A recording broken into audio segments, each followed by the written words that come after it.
Là du coup, j'ai un truc qui m'a gêné mais je vais pas recommencer, c'est pas grave. Et sinon j'ai des boutons. Voilà, c'est parce que je me suis fait piquer par une bête dans la nuit. Donc j'ai un gros truc là, j'ai des boutons là. Voilà. Donc je me calme. On recommence. Sur de bonnes bases. Bonjour tout le monde et bienvenue sur ma chaîne YouTube les gars. Tenu à faire une vidéo vraiment bien flippante. Et vous allez voir vous. Je sais que vous avez été nombreux à aimer la vidéo Appel du 911.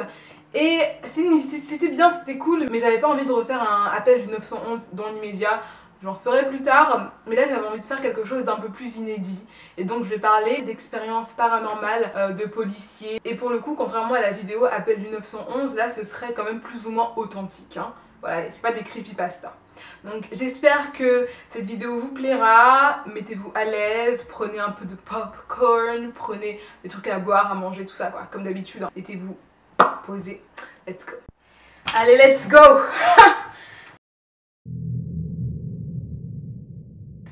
Nous avions reçu un appel depuis une résidence isolée en campagne. Et c'était dans le Wyoming, alors la cambrousse était vraiment la cambrousse.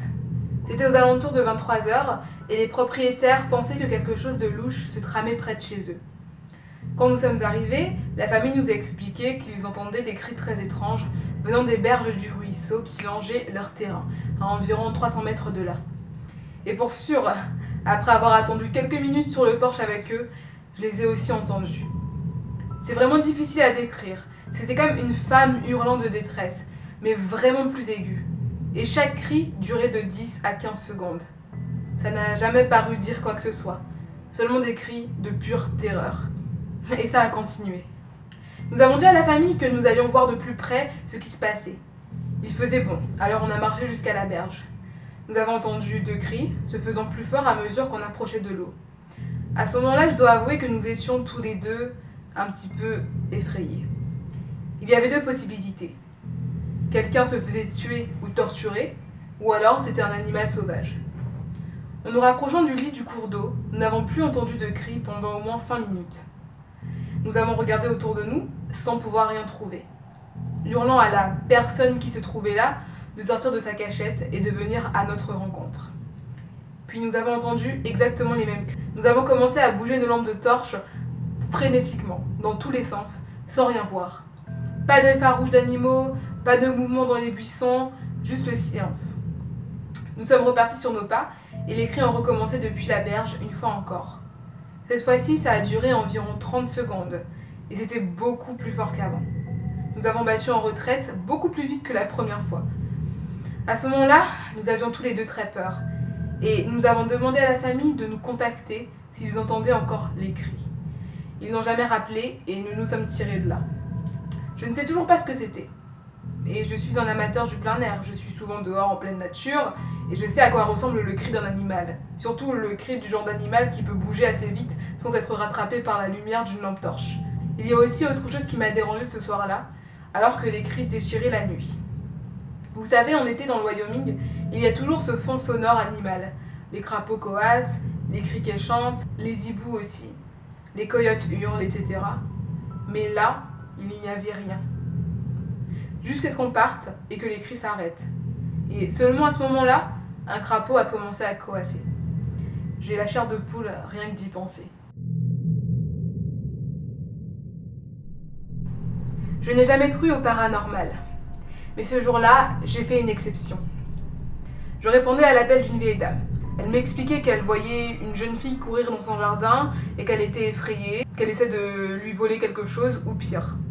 Sur le chemin de l'allée, il a commencé à vraiment beaucoup pleuvoir. C'était une pluie torrentielle. Il y avait même des éclairs et du tonnerre. Quand je suis arrivée à la résidence, elle m'a indiqué le jardin et j'y suis allée. Je marchais lampe torche allumée en disant « Est-ce qu'il y a quelqu'un ? Faites-vous voir !»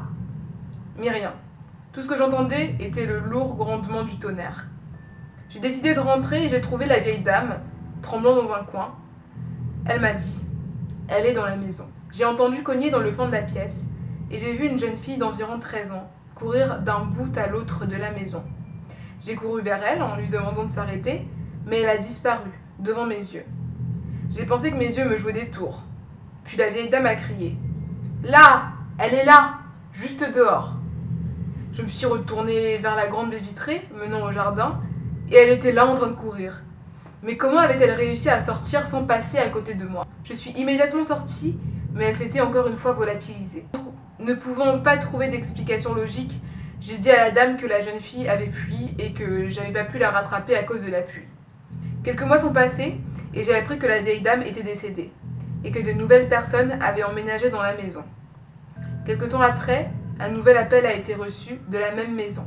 Les nouveaux locataires avaient apparemment remarqué une jeune fille courant dans leur jardin avant d'apparaître dans la maison. J'ai laissé quelqu'un d'autre s'en charger. Intrusion à la morgue. Le père d'un de mes amis est policier dans l'un des plus grands villages de l'Illinois.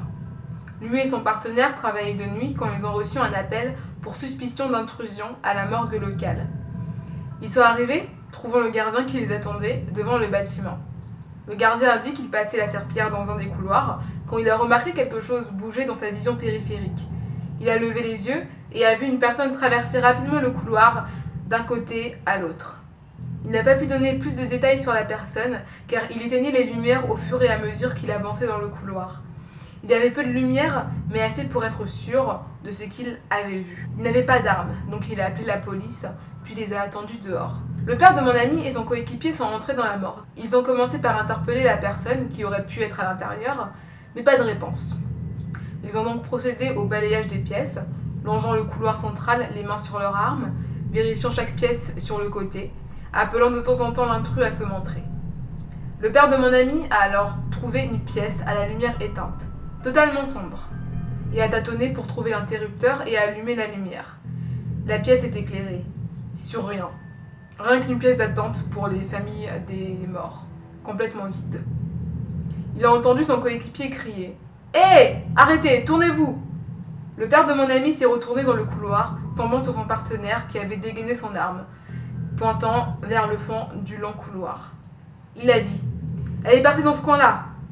Le gardien a dit « Elle est bloquée, il n'y a pas de sortie de ce côté. » Ils ont demandé au gardien de s'enfermer dans la salle d'attente pour sa sécurité et ont fait leur chemin dans le couloir, demandant à la femme de se montrer, lui indiquant qu'il ne lui ferait pas de mal.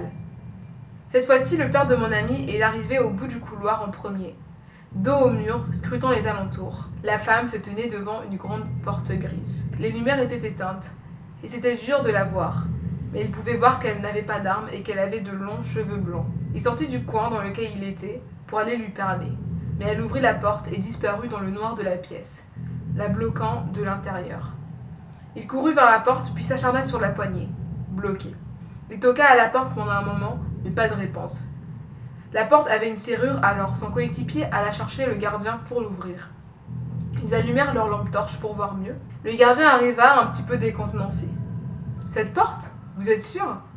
Cette porte ne se ferme pas de l'intérieur. » Le gardien a trouvé les clés et a ouvert la porte précautionneusement. « On rentre! Levez vos mains !» Ils sont entrés dans la pièce, l'illuminant de leur lampe torche. Le gardien alluma la lumière et la pièce s'éclaira. Elle était vide, à part pour quelques équipements contre le mur, et 2 brancards au milieu de la pièce. L'un vide, l'autre recouvert d'un drap, avec ce qui semblait être un corps en dessous. Très bon endroit pour se cacher. Le père de mon ami a approché le brancard en question, et c'est l'odeur qui l'a d'abord effrayé. Ça sentait le cadavre. Il a tiré le drap, et voilà où se trouvait la jeune femme. Cheveux châtain clair, désordonnés, partout autour du visage. L'étiquette sur son doigt de pied indiquait qu'elle était morte 4 jours plus tôt. Le père de mon ami est un chrétien très pieux. Il ne croit pas aux fantômes ni au surnaturel, même maintenant. Et il ne sait pas quoi penser de cette histoire. Ce n'était pas un appel auquel j'ai répondu, mais je conduisais juste dans le secteur et j'ai remarqué un véhicule seul au milieu du parking d'une église. C'était la nuit, donc je me suis dit que peut-être quelques gamins faisaient le genre de choses que les gamins font, vous voyez. Donc je suis arrivée sur le côté du véhicule et j'ai vu personne à l'intérieur. Je me suis alors positionnée de manière à pouvoir noter la plaque d'immatriculation. Peut-être que quelqu'un l'avait volée avant de l'abandonner sur le parking. Donc je commence à noter les infos et je lève furtivement les yeux vers le pare-brise arrière. Je jure que ce n'est pas une blague. Je vois quelqu'un me fixer dans le rétroviseur de la voiture. C'est quelque chose qu'on remarque quand on est policier. Car quand une file s'arrête de rouler, On voit souvent des gens nous fixant depuis leur rétroviseur pour voir s'ils peuvent tenter quelque chose. Par exemple, sortir de la file pour s'engager en sens interdit. J'ai eu un petit moment de stupeur en me disant « Oh merde, j'avais pas vu qu'il y avait des gens dans la voiture. » Donc je me suis encore une fois rapprochée du côté de la voiture pour m'assurer de ce que j'avais vu. Et il n'y avait personne dans la voiture. J'ai immédiatement eu des frissons et je me suis tirée de là en vitesse, sans vraiment savoir ce que j'avais vu ou pas vu. Mais j'étais vraiment effrayée. Moi et mon coéquipier avions l'habitude de nous installer près de cette église les nuits calmes, car elle est un peu éloignée du tumulte de la ville et qu'on pouvait y souffler un peu. Et n'y suis jamais repartie depuis. On va donc continuer avec la dernière histoire. Let's go. J'ai travaillé comme policier dans une campagne du Nebraska. Un hiver, dans les années 90, je patrouillais en ville. Nous avions plusieurs maisons abandonnées et l'une d'elles semblait être la cible principale de voleurs. Alors on nous avait demandé de garder un œil sur elle. Je suis passée à côté aux alentours de 19 h. De l'endroit où je me trouvais, j'avais une vue très claire de l'intérieur de la maison. Rien ne semblait étrange. Environ 2 heures après, je passe encore une fois à côté et la porte arrière est grande ouverte. Je sais que la porte arrière n'était pas ouverte la première fois que je suis passée à côté et il n'y avait aucun pas dans la neige autour. Alors j'ai pensé, c'est quoi ce bordel? J'ai appelé le dispatch. Donc le dispatch, pour vous expliquer un petit peu, c'est le service qui envoie les appels aux policiers qui sont sur le terrain. Donc je pense que c'est un service qui est en lien avec le 911, donc les services de secours. Et en fait, eux, ils relaient l'appel directement aux policiers. C'est eux qui un petit peu les coordonnent à distance, on va dire. J'ai appelé le dispatch en leur expliquant que j'allais voir ce qui se passait et en leur demandant de m'envoyer quelqu'un pour me seconder. J'ai ouvert la porte, sorti ma lampe torche et balayé l'intérieur. La maison tombait en ruine. Les murs en plâtre s'écroulaient, des débris s'amoncelaient un peu partout. Puisqu'il n'y avait pas de pas dans la neige, à part les miens, et avec toute cette poussière sans aucune trace de pas, je me suis dit que c'était sûrement mon imagination et que la porte avait dû s'ouvrir toute seule. J'étais sur le point de fermer la porte quand j'ai entendu un grand boom, venant de l'étage, et ce qui ressemblait à des rires d'enfants. Donc je suis rentrée dans la maison et j'ai crié « Police, descendez !» Encore une fois, des bruits d'enfants s'amusant. J'ai dit au dispatch qu'on dirait qu'il y avait des enfants dans la maison et j'ai commencé à faire mon chemin de la cuisine jusqu'au salon, où se trouvaient les escaliers, tout en scrutant précautionneusement autour de moi. 2 fois de plus, j'ai entendu quelque chose à l'étage, et puisque je n'avais aucune réponse, j'ai pensé que c'était un animal. Et vraiment, j'aurais juré que c'était des rires d'enfants. Je suis montée à l'étage et les bruits se sont calmés. L'étage était assez exigu. Il y avait un couloir qui donnait sur une chambre sur la droite, une tout droit au bout du couloir, et une chambre sur la gauche. J'ai jeté un œil dans une des chambres. La pièce était vide.